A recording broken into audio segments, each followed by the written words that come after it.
美国现役最大的战略运输机 C5M 超级银河服役50多年，身经百战，发射过洲际导弹，也运送过主战坦克、运载火箭以及国际空间站，曾创下70架次运送3000吨、100架次运送5500吨、150架次运送1万吨货物的记录。不仅能装支奴干运输机 F-14、A-10、F-16都能装，甚至还能装军用汽船，场面极其血腥。对于 C5M 而言，就没有它不能装的东西。这期视频火力军就来聊聊超级银河，看看 CM 到底有多能装。美军现役3款最出色的大型运输机就是 C5 银河、C-17环球霸王、C-130大力神。其中 C-17适应性最好，就算跑道是长度较短的土质跑道，一样可以起降。C-130通用性最好，三军通用，并且有接近40种改型。但要说运大件，C5称第二，没人敢称第一。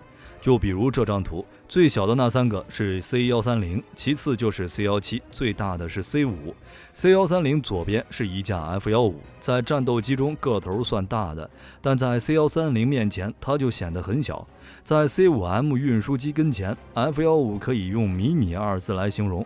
如果把 C-130跟 C5 单独放一起，之前看着很大的 C-130跟模型一样。我们可以来看看 C5 运输过的大件，这一张图片正在装的是一架 F-14，这个装的是大块头 A-10，还有 F-16、阿帕奇、支奴干 M1A1、M109式155毫米自行榴弹炮，甚至能装载一艘军用汽船。火力军之前说的海上种马运输直升机也被 C5 玩过。有趣的是，美国空军内部还有一条鄙视链，以上3款运输机就一个 C-130是战术运输机，所以 C-17、C5 看不起 C-130，而 C-17、C5 虽然都是主力战略运输机，但是 C5 的机头可以向上打开充当货舱门， C-17没有，加上大小的差距， C5 机组又看不起 C-17。顺带一提，由于机头的设计方式，驾驶员必须爬几层楼的梯子才能到达驾驶舱。C5M 运送大型卡车，倒车都不需要特别精准，擎天柱都能轻松进来。至于 C5 的直观大小，机翼跟篮球场一样长，高度相当于一栋6层半的建筑。C 那么大，很多机库都装不下，所以大多数的时候 C5 都是在机库外晾着，就算是进机库，还要把机库门打开，让 C5 的鲸鱼型尾巴伸出来。凭借着巨无霸的尺寸， C5 想装什么装什么，想去哪儿去哪儿，可以运输几乎所有类型的军事作战装备，比如装甲车、发射桥等笨重物品。更直观来讲， C5 可以同时容纳6架阿帕奇，但就是这么一款猛到不像话的运输机，最初研发的时候差点夭折。C5 银河战略运输机由洛克希德制造，继任者洛马负责维护和升级，为美国空军提供重型洲际战略空运能力，可以携带过大或过重的载荷，包括所有的航空认证货物，但发展历程很复杂，出现过很多问题，比如机翼出现裂缝、成本超支等等。1960年，美国空军面临着一个很尴尬问题，现役且未到服役寿命的 C-141已无法满足陆军的运输需求，而能够满足需求的 C-124和 C-133都老了，所以美国空军在1961年开始搞事情，要研发一种货舱比 C-141更大的运输机。美国的实力各位很清楚，于是很快就有了概念设计 CXX， 也就是现在的 C5 系列。美国空军的研究表明，需要高涵道比涡扇发动机来满足推力和燃油效率要求，于是计划配备4台涡轮风扇发动机，有效载荷 81.6 吨，速度 0.75 马赫，计划建造200架左右。最终，洛克希德击败波音和道格拉斯，成为机体设计商。波音虽然失去了军事合同，但继续开发，成为747民用客机。通用的 TF-39 则击败普惠，成为发动机供应商。洛克希德的设计特点就是将驾驶舱轮廓延伸到机身长度，使其具有椭圆形的横截面，并且还有后掠机翼以及前后货门，可同时装卸货物。这里火力军提一句，通用这个时候研制的 TF-39 发动机是革命性的，之前的所有发动机的涵道比基本上都小于2:1，但 TF-39 达到了8:1，在当时是很牛的。早期的 C5A 机翼下方吊挂4台长达8米的涡扇发动机，每台发动机 3.5 吨，进气口直径超过 2.6 米，每分钟吞吐38吨的空气，输出功率相当于800辆普通汽车或12个火车头的功率之和。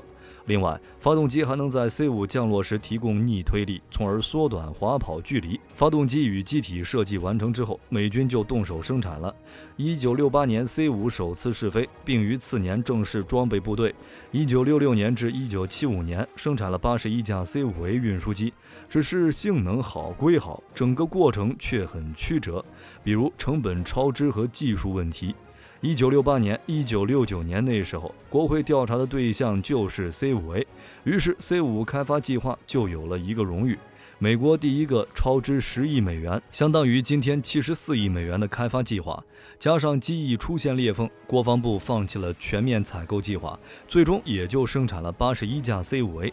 只是由于 C17 项目还需要数年才能完成，为了扩大空中运力，国会在1982年7月批准资金，用于 C5 的新版本 C5B。新版本配备了改进后的机翼，简化起落架，并把发动机升级为 TF39GE1C 涡扇发动机，顺手还更新了航电系统。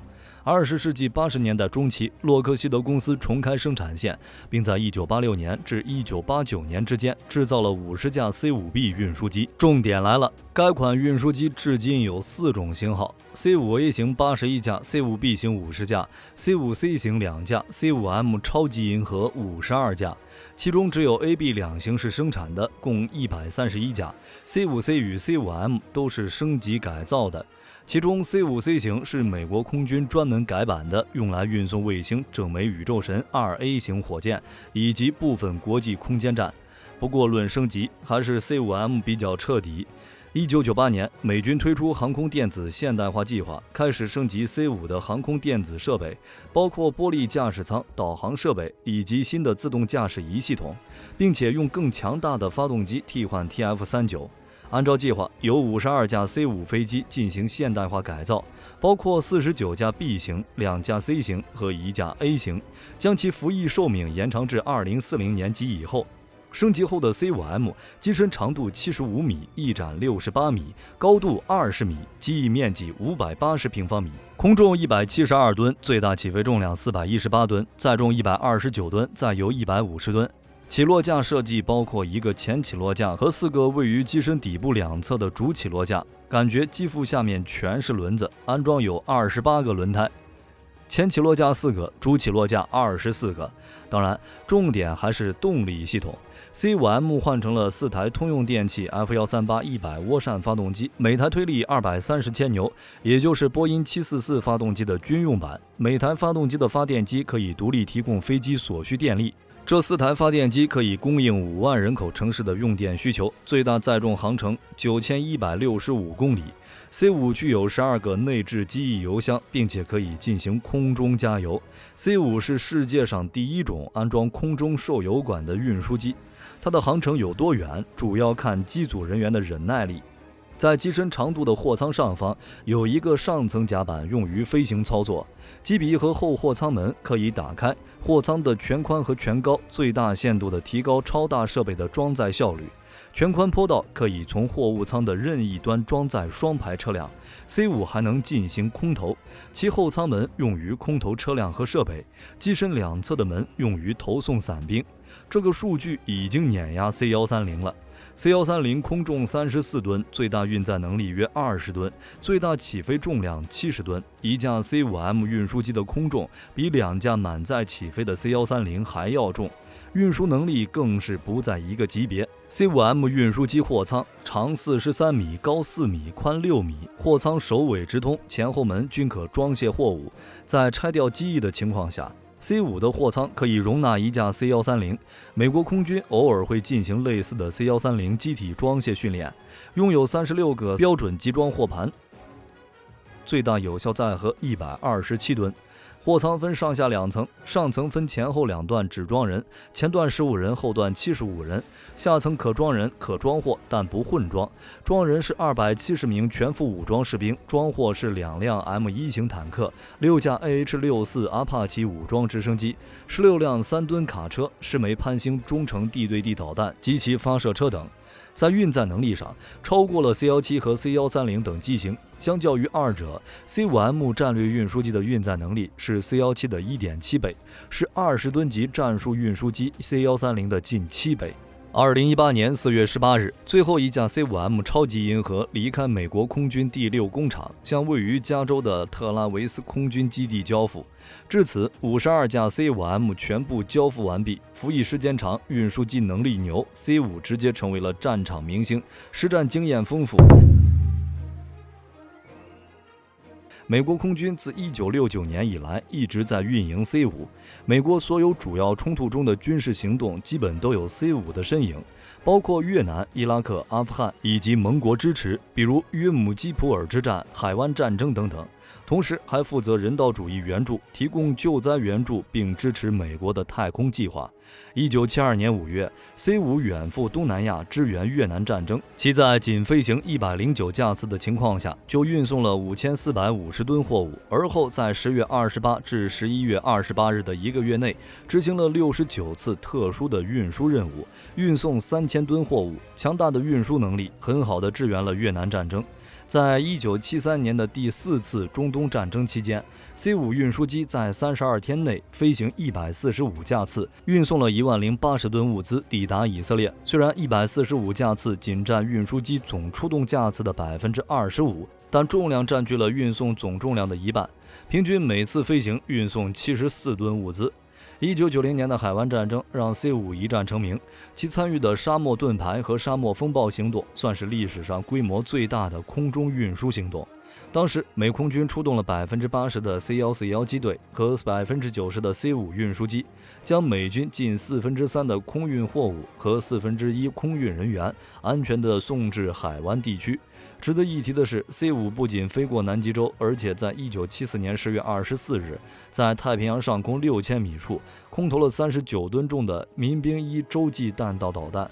导弹在火箭发动机点火前下降到2400米，10秒后，导弹再次飞到6000米的高空，然后坠入大海。实验证明了从空中发射洲际弹道导弹的可行性。虽然由于工程和安全困难，作战部署被放弃，但不能说它没用。而且，美国空军的快速龙项目，火力军觉得 C-5也能玩一下，带的炸弹更多，威力更猛。至于 C-5M 还能撑多久，不好说。C-141已经退役了 ，C-5也退了不少。